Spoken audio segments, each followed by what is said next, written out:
Hello everybody and welcome to my full spoiler review of The Flash. There's been a lot of stuff that I wanted to talk about when I did my regular review last week that I didn't get a chance to do. Let's jump right into it, and the first thing I want to talk about is the hype around this movie. And I mentioned in my non-spoiler review that I think it was a mistake to hype this movie up to the degree that they did, with DC saying, well, it's one of the best comic book movies ever made. It's the best DC movie since The Dark Knight. And I'm not saying that they should have said like, oh, well, this movie's not very good anyway. But when you set the bar as this is one of the greatest superhero films ever made, and you deliver, in my opinion, a perfectly acceptable superhero film, well, then you just set the stage for disappointment. And we're actually already seeing that. The cinema score was released for The Flash earlier tonight as I'm filming this. It was a B cinema score, which is not a great cinema score. Ant-Man and the Wasp: Quantumania got a B, Batman v Superman got a B, and what that usually means is that the expectation levels for those opening night audiences were too high, either because you promised them something you didn't deliver, or because the movie wasn't as good as they thought it would be, and I think in this case, The Flash did both of those things.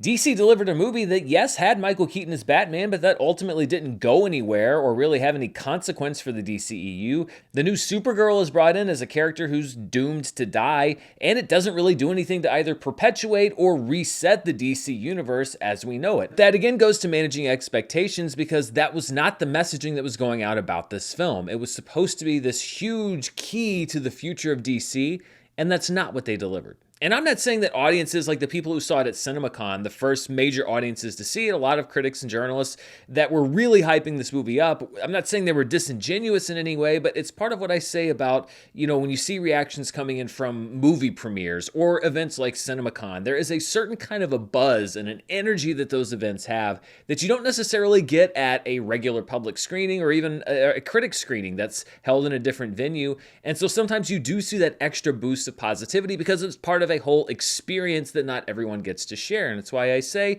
early reactions are great, but also just kind of wait and see the different stages of people reacting to movies like this. It's weird to think that we have just 2 movies left in the DCEU as we know it. Blue Beetle, which comes out later this summer, and then the second Aquaman movie, which comes out at the end of the year. I hate to say it, but I think when you look back at the last 10 years, it's going to be seen as a series of experiments, some of them successful, a lot of them failed, and a very tumultuous period for these characters, full of corporate changes and changes in strategy and changes in director. So perhaps it's apt in a way that there's a core of something good with The Flash that's surrounded with a bunch of other things that make everything kind of chaotic and messy. So let's dive deep into some of those things, what I liked, what I didn't like, some questions that I had coming out of the movie, and where we may be overall in the DC universe, or maybe the fact that none of this is even important. Let's talk first about the visual effects, because that has been one of the big discussion points around the movie, and I mentioned in my non-spoiler review that I actually liked some of them. I liked how they depicted Barry running at super speed, and I liked the overall idea of the design of the Speed Force, the idea of Barry being in this ball in the center, and then he's sort of surrounded in this arena of his past, and as he runs, things kind of flip back and forth or flip backwards. Now, I didn't like the design on the people in that Speed Force, and it really bothered me even more the second time I saw it, because I saw it in IMAX this time, so the picture is even bigger than the first time. And, director Andy Muschietti said like, well, some of the visual effects look that way because they're supposed to look that way, because the way that the Flash sees things is distorted. Regardless, I thought that they looked really bad. Intentional or not, a lot of these VFX just looked pretty awful from a 2023 standpoint, really awful from a 2013 standpoint in a lot of ways. And a lot of the bad visual effects were in that very first sequence, the hospital sequence in Gotham City. That is one of the worst sequences in any superhero movie that I can remember. I really thought that we were in for a rough ride when I saw that the first time. It's the sequence that I was referring to in my non-spoiler review when I said that there was one that just went a little too goofy for me. This sequence was beyond goofy. I understand what they're going for. This very kind of cartoonish thing where, all the babies are falling and this one's going to get acid thrown on it. It's sort of like, well, how much worse can it get? That tone just didn't work for me. It reminded me of that scene in The Naked Gun. They basically do that same beat with all of the babies and all of the carriages going down the stairwell. But that was a literal parody movie. Like, that movie was supposed to be crazy and ridiculous. I mean, there's just nothing funny about putting a baby in a microwave to me. Maybe this is a controversial stance, but baby in microwave doesn't automatically equal funny. And then with the effects in that sequence also, I think, being so bad, it was luckily the worst part of the movie, so I guess may as well get it done with right up front. But I'll also say that, you know, if the effects are supposed to look bad when the Flash is running around, then explain to me some of the effects in that same sequence with Ben Affleck's Batman, because those effects were also pretty awful. It's really kind of weird because there was some stuff in this movie that I thought genuinely looked good, but there was so much that I thought looked bad, and this movie has been in production for so long. You'd think that they'd be able to get it all right or get it all finished, but aesthetic choice, budget, whatever it was, the visual effects, as much as they impressed me in some points, probably double that amount, really did not impress me, and it did take me out of the movie a little bit. Now, if this is the last that we are going to see of many members of the Justice League, we have that Aquaman movie coming up at the end of the year, then I think it's a little bit of a mixed bag. It was nice to see Ben Affleck's Batman get another big action sequence. Of course, we had Wonder Woman come back. I'm pretty sure Gal Gadot did this scene on the same green screen stage where she did her Shazam cameo, and then maybe flipped over for another blockbuster cameo that I won't spoil. But it's just weird that, like, she comes in for like 1 minute per DCEU film with her theme song, which is always nice to hear because it's a great theme song. But I hate that they did the same gag with her, the thing where she has her lasso wrapped around Batman and he's saying things. I mean, they did that beat in Wonder Woman with Chris Pine. They did that beat in the Joss Whedon version of Justice League with Aquaman. Now you do it with Batman. It's like, you know, there's more than one joke when it comes to Wonder Woman. We've seen that joke many times before. And then Sheila was just like, okay, bye. And then just, you know, flies away. Fine, whatever. But we see the back of Superman's head. There's no Cyborg, which I guess really isn't that big of a shocker. We do get Aquaman at the end of the movie, but he's in this new timeline. I don't know, we're going to talk about all that stuff later. But the one thing that seems very obvious is that the timeline in this movie where we start is its own kind of splinter timeline when it comes to the DC universe, because this appears to be the timeline in which the cut of Justice League that exists is the Zack Snyder version, because it's explicitly referenced twice. Once, the first time that Iris and Barry meet, and she says, you know, I feel like we saw each other a few years ago. That's a reference to the Barry saves Iris scene that was in only Zack Snyder's Justice League. And then we had a quick reference from Ben Affleck as Bruce Wayne when they're talking about the Speed Force, and he says, oh, this is like the same thing you did in Russia. And Barry says, well, that was a second, and this was a day. Again, that's something that only happened in Zack Snyder's Justice League. So it does appear that the official canon of the DCEU, what little of it is left, is that we are in the version where Zack Snyder's Justice League is the version of Justice League, which at this point doesn't really matter. I mean, this is all coming to a close anyway, and personally, I like Zack Snyder's version a lot better anyway, so I'm fine with this. I mentioned in my non-spoiler review that I thought that Ezra Miller's performance in the movie was very strong, putting aside all of the crazy off-screen stuff, which, you know, should not be discounted. And as I said, if you choose not to see the movie for those reasons, I completely understand that. But one of the reasons that I thought that Ezra Miller was so good is because the Barry story in this movie is what I think is easily the best thing about the movie, and the elements that work the best are all connected to that core Barry storyline. If you strip away all the window dressing, it's really a good arc about accepting fate and the dangers of obsessing over the past, learning that not every problem has a solution like Barry's mom tells him. He literally becomes his own worst enemy, and then that final scene between Barry and his mom in the grocery store works so well. It's just such an emotionally rich and resonant scene. The story of Barry going back in time to save his mom, and then seeing that no matter what he does, that this world that he's created is doomed, and accepting the fact that if he commits to trying to do this, he's not only going to doom the world, he's going to doom himself, is a really strong character arc and some really good storytelling. And I wish that they had focused a little bit more on that. I don't know if they didn't have faith that you could pull off that storyline without bringing in other people, or if they just felt like they wanted to add a little bit of marketing potential to the movie, but they kind of buried the lead because the Barry story is the best part of the film. It also works great as a Flash origin story without having to actually be one. And I thought that the way that they did this with the older version of Barry, bringing the younger version of Barry in to get his powers, and then you depower the older Barry. So it's basically Flash's origin as seen through the eyes of an older version of himself. I liked the take on the younger Barry version, the kind of burnout teen that we have and his manic energy and all of this craziness around that. That worked for me. The visual effects, too, of the two Barrys were really seamlessly done. There was not one shot, and I was analyzing it pretty closely the second time I saw the movie, not one shot that really looked fake. And I also love the writing in that scene between the older Barry, where he takes his younger self or his alternate self to task for all of the stuff that he takes advantage of and doesn't appreciate in his life. And he doesn't want to tell him that his mom died, but at the same time, it's kind of leaking through.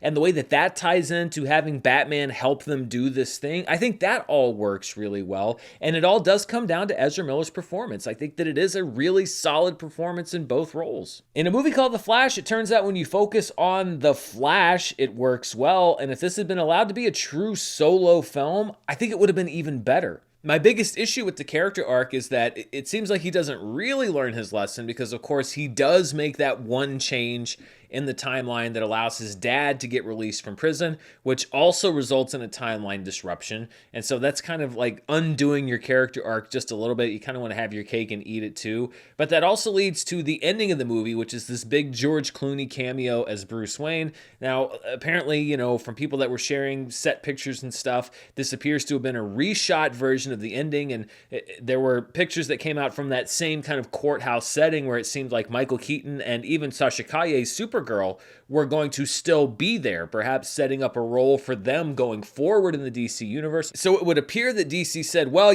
since we're wiping everything anyway, let's get rid of Keaton and Supergirl and let's kind of put in this buzzy George Clooney cameo at the end here. I think that kind of stinks, obviously. I think that the movie would have been a little bit more, or a lot more actually, narratively satisfying if you didn't just write out those two major characters so that they are gone from Barry's life.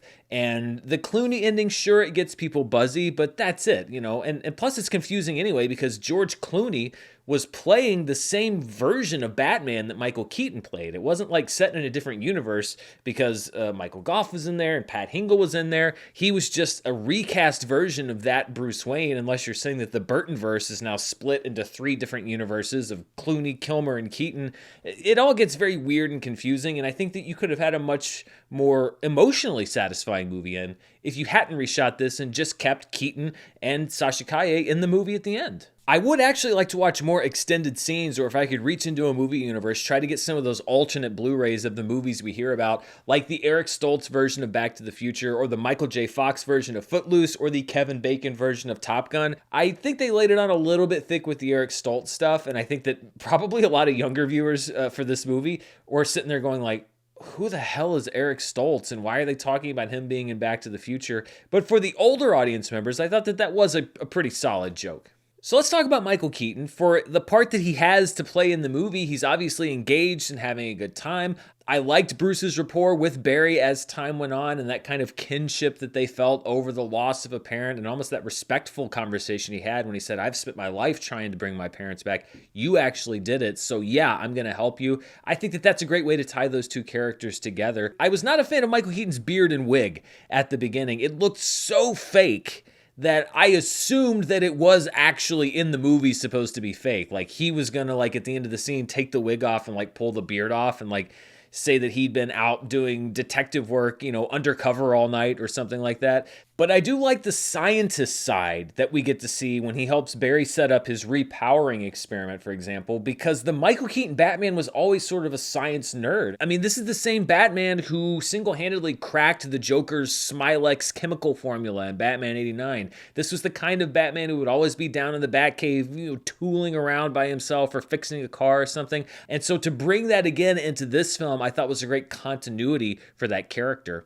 It also makes sense because he's sort of science-y for him to be the character that has to give the required speech about how the multiverse works. That's the funniest thing about all these multiverse movies now, is that all of them have to stop and give a speech about how it works. I do like that this one was different, at least. It was the noodle analogy, the idea that you're not just kind of going like that into an alternate timeline, that if you change things, that it's a fulcrum point, and so you have one thing that changes, but then things behind it change and things ahead of it change, and you never quite know where you're going to go. I thought it was a pretty good explanation of how this multiverse works, and explaining that things can change in the past or the future sort of ups the stakes even more than they were already. And listen, I'm a Michael Keaton Batman stan. He will always be my Batman. I idolized his version of Batman when I was a kid. So there's always a part of me that's going to get a little chill when I watch this movie and he comes out in the bat suit for the first time. I love that scene where he is sewing up his arm in the mirror after they go to Siberia, and he looks and he sees this, like, ugly, dirty wound, and he kind of looks at himself and he gives himself a smile. That's what I liked about Michael Keaton in that character, is he was kind of crazy. He was kind of psycho, like that lunatic version of him, the kind of bubbling underneath the surface. The idea that this was really sort of a psychosis for him. In that moment, he brought back that side of the character as well. And it really gave me a lot of respect for Michael Keaton as an actor. I already had it, but the fact that he really seemed to understand and be able to recall the character details from all the way back in the 80s and 90s when he was doing this character, so that you actually do feel you're watching the same Bruce Wayne 30 years later. I respect that, because I think that he knows how much those movies mean to certain people, and that they wouldn't just be looking for a guy wearing the Batman mask. They want that character back. And I have to say, as much as I talked about how much I love Michael Keaton and his Batman in this movie, all this great stuff kind of was in service of what? To me, the Batmobile and the way that it's used in this movie is a great metaphor for how Michael Keaton and Batman are also used in this movie, which is Barry pulls the cover off of it and it's the '89 Batmobile, and he freaks out and makes a big deal, but the movie never actually does anything with it. It's just there for this reveal moment. It's a total nostalgia piece. It's empty symbolism. It's there for you to go, wow, look at that thing. But they never really go one level underneath that. It's what I was worried they were going to do with Andrew Garfield and Tobey Maguire in Spider-Man No Way Home, but they actually came up with a great story reason to have them there, and they flirted with that with Keaton a couple times. When he had those direct interactions with Barry, you almost got to that deeper level, but then we had to go to the next action sequence or whatever else it was, and they never really deepened that relationship. I loved seeing Batman in this movie, but I didn't really feel like his presence was anything special beyond the fact that, hey, look, it's Michael Keaton as Batman again. It was very weird to see this version of Batman doing like CGI action scenes, because to me, this Batman is like a big dumb rubber bullet. He's slow, but he's like a tank, and they do that in a couple of different scenes, but he's also, kick flipping and flipping around and doing all that stuff. But I also know that that's just me being me about this version of Batman, and nobody else was probably really bothered by that. You want to get nuts? Let's get nuts. There's a lot more Flash stuff to get into, but before we do, I'm going to thank the sponsors for this video. This episode is brought to you by Collective. Some things sound too good to be true, but in this case, it's absolutely real. If you run your own business, you have a chance to save an average of $10,000 on 2023's taxes, but you have to do it right now with Collective.com. Collective is the all-in-one financial solution for freelancers, contractors, and self-employed entrepreneurs like photographers, trainers, and, YouTube movie critics. And they handle all of your corporate formation and compliance, paperwork, taxes, bookkeeping, accounting, even payroll. If you're making north of $60,000 in profit per year, Collective is the marriage of technology and human tax and accounting experts that can take the work off your hands and maximize your savings on taxes. If you've done business this year, you have until June 30th to make an S-Corp election, which means Collective can still save you thousands of dollars in taxes by backdating your selection to January. Collective members save on average $10,000 per year on taxes with this structure, making Collective the membership that easily pays for itself and then some. So act before June 30th to save potentially thousands of dollars in 2023 taxes. Go to Collective.com to save on taxes this year and have someone who knows what they're doing handle your setup, accounting, bookkeeping, and taxes. That's Collective.com. This episode's brought to you by Stamps.com. One of my favorite home additions that we've done here is smart lighting, which means we basically turn the lights on with our voices, and it's made things so much easier. And if we're going digital with the lights in our houses, then why are we still shipping things the old-fashioned way? If you mail or ship often, let Stamps.com do the hard part for you. Simply print postage and shipping labels right from your home or office, and it's ready to go in minutes. Stamps.com has huge carrier discounts up to 84% off USPS and UPS rates, and their system will find your best discount automatically. With Stamps.com, all you need is a computer and printer. They even send you a free scale to get things started. That means no more going to the post office to get postage or even to drop a package off, because you can schedule pickup right on your dashboard. For 25 years, Stamps.com has been indispensable for over 1 million businesses because you can get access to the USPS and UPS services you need right away from your computer anytime, day or night. No lines, no traffic, no waiting. Avoid the hassle of shipping the old-fashioned way. Sign up with promo code Murrell for a special offer that includes a 4-week trial plus free postage and a free digital scale. No long-term commitments or contracts. Just go to Stamps.com, click the microphone at the top of the page, and enter code Murrell. Yeah. I'm Batman.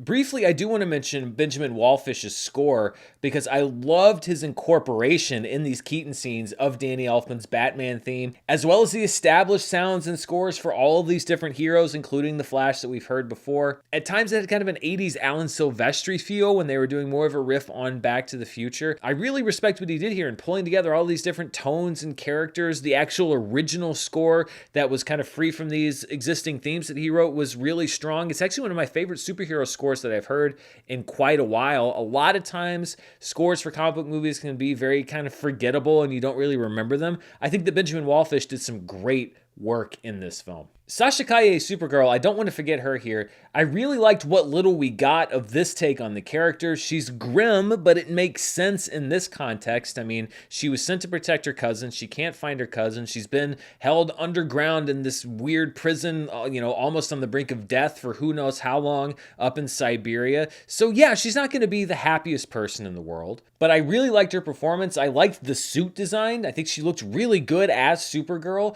Unfortunately, her story doesn't make a whole lot of sense, and I think it's because something got cut out somewhere, because she is talking to Barry and she says, humans aren't worth saving, and she flies away, and then the next time we see her, she's looking at Zod, who is, invading the army or whatever, and she sees Zod do all of these things, and then it cuts away, and then the next time we see her, she's back in the Batcave, and she's like, I'll help Barry become the Flash again, and has decided to help them out. She does say, Zod is not Krypton, and I want to show that my people aren't all him. But at the same time, it just seems like there was a skipped beat, or there was a scene that was cut somewhere, or maybe cut out of the script, where she realizes actually what service humanity can be to her, and why she might want to serve humanity, which is kind of the whole story arc of somebody from Krypton, Superman, Supergirl, whatever you want to call it. So that did kind of feel off for me. I just feel like there was something missing there. I'm actually sad that they removed her as well, it seems, from future continuity, because it basically leaves us with yet another cool character in this movie who's introduced in the universe just because she's doomed to die. Same with Michael Keaton. I mean, that's the literal definition of bringing in a character to be a one-off, and I think that they're both victims of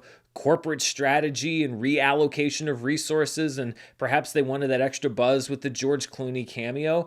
But regardless, I think that the DC universe is worse off for not having either Sasha Calle or Michael Keaton in future films, and maybe as they're restructuring everything, they'll find a place for one or both of them, because I'd like to see more of both of these characters. The Flash, of course, also paid tribute and homage to a lot of different DC films and projects over the years. Some of that worked, some of that didn't. What I liked were these kind of more subtle references. For example, when Supergirl is flying Barry up to get struck by lightning, she says, "I've got you," which of course are the words that Christopher Reeve speaks to Margot Kidder when he catches her in Superman back in 1978. Easy, miss. I've got you. You've got me! Who's got you? You also had the older version of Barry giving the younger version of himself basically the same advice that he got in some versions of Justice League from Ben Affleck's Batman about not getting overwhelmed by a situation and just choosing to focus on one thing at a time. Save one. What? Save one person. And then?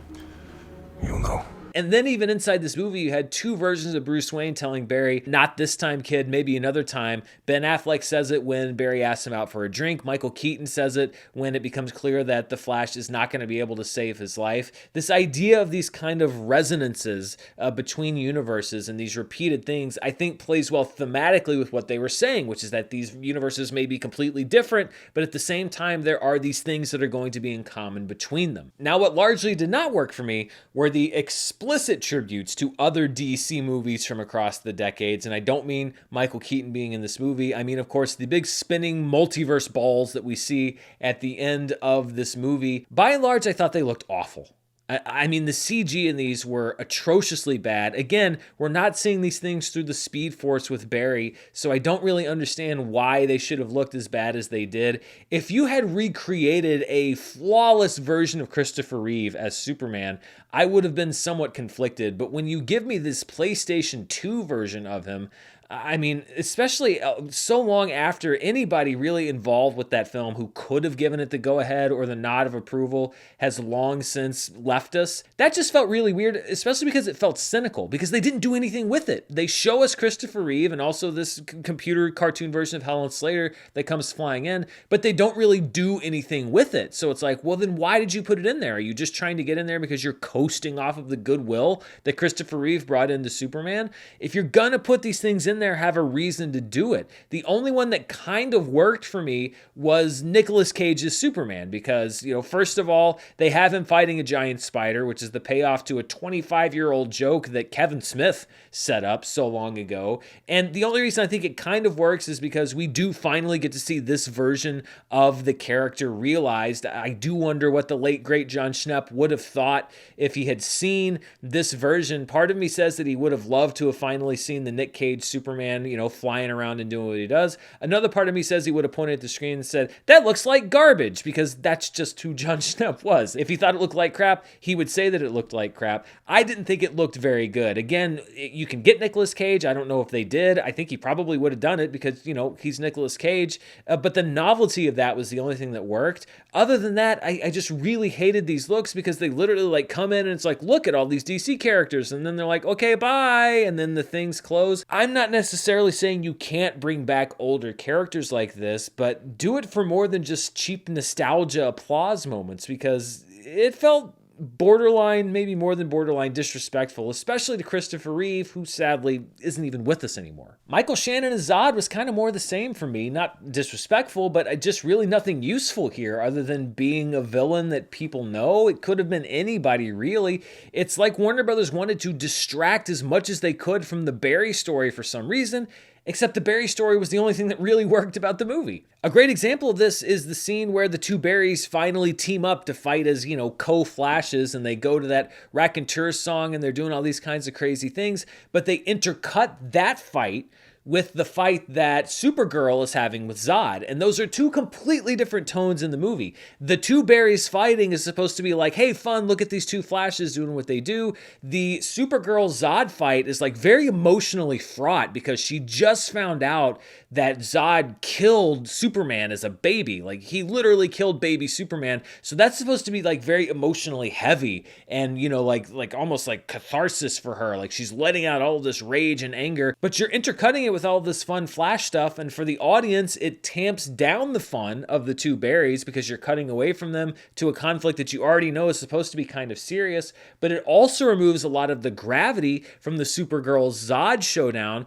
because you are kind of deflating the drama around that. And when I see a weird editing choice like that, to me it says that they were having trouble finding either the tempo or the tone of the film in editing, or both. Like, they had these two confrontations and they didn't quite know where to put them, so they said, well, let's just montage them and put them both together. Sometimes that would work, but not when you have two confrontations that are completely tonally different, that should be treated different ways in the same movie. Also, and perhaps somebody out there can help me, I've looked it up and haven't really had any luck. I didn't really get the "Come on Barbie, let's go party" reference between the two Barrys, unless it was set up earlier in the movie or there's like some other Flash history that I missed, because it just seemed like kind of a random, like, was this Warner Brothers cross promotion for Barbie? Maybe it was just a lame reference, I don't know. But if you happen to know why they chose to do that, let me know down in the comments below, because they kind of played it up like it was supposed to be a big moment. So we get to the end of the movie. We have the George Clooney ending. Hey, look, there he is. It seems like Michael Keaton and Sasha Calle have been shelved.